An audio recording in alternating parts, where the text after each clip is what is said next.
Les lois silencieuses de la réussite. La plupart des gens veulent réussir, mais très peu sont prêts à changer. Ils veulent les résultats sans le sacrifice, la reconnaissance sans la discipline, la victoire sans la guerre intérieure. Les stoïciens disaient « Ce n'est pas ce qui t'arrive qui te détruit, mais la manière dont tu y réagis ». Aujourd'hui, je ne vais pas te motiver avec des illusions. Je vais te parler des lois invisibles de la réussite. Des lois que personne n'enseigne à l'école. Des lois dures, mais justes. Si tu es prêt à entendre la vérité, alors reste jusqu'à la fin. Loi numéro 1, tu ne contrôles pas tout, mais tu contrôles toi-même dans la vie. Tu ne contrôles pas ton passé, l'opinion des gens, les injustices, la vitesse de ton succès. Mais tu contrôles ton effort, ta discipline, ton caractère, tes réactions. Le stoïcisme enseigne une règle simple. Concentre ton énergie uniquement sur ce qui dépend de toi.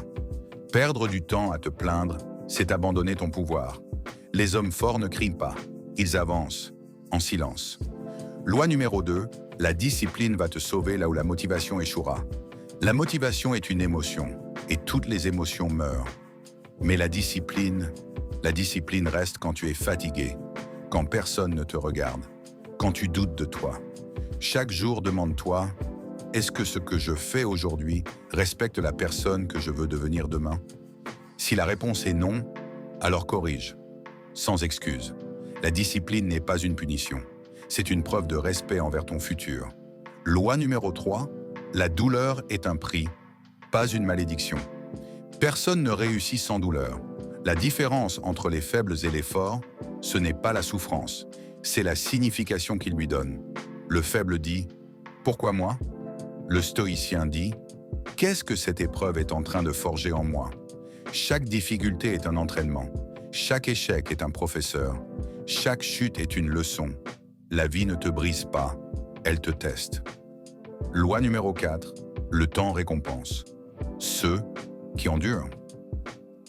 La réussite n'est pas rapide, elle est patiente. Si tu abandonnes trop tôt, tu ne sauras jamais à quel point tu étais proche. Beaucoup quittent dans le combat, juste avant la percée, juste avant la maîtrise, juste avant la victoire. Le stoïcien sait attendre. Il travaille pendant que les autres se plaignent.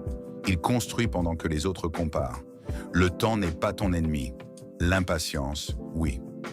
Loi numéro 5. Tu deviens ce que tu fais chaque jour. La vie n'est pas décidée par un grand moment. Elle est décidée par de petites habitudes répétées. Si tu te disciplines un peu chaque jour, tu deviendras inarrêtable.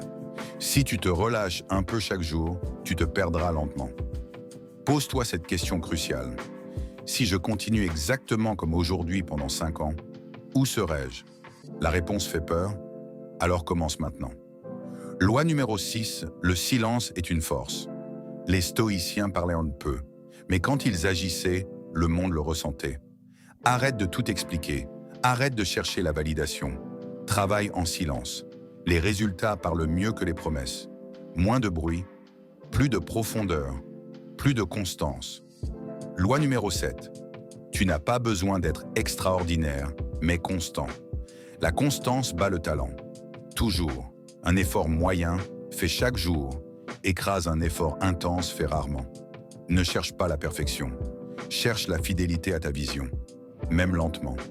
Avance. Deviens maître de toi, dernière minute. La vie est courte et personne ne viendra te sauver. Mais voici la bonne nouvelle. Tu n'as pas besoin d'être sauvé. Tu dois être forgé. Sois dur avec tes excuses. Sois patient avec ton parcours. Sois fidèle à tes principes. Comme disaient les stoïciens, supporte et abstiens-toi. Supporte la douleur, abstiens-toi du regret et souviens-toi. Celui qui se maîtrise possède le monde.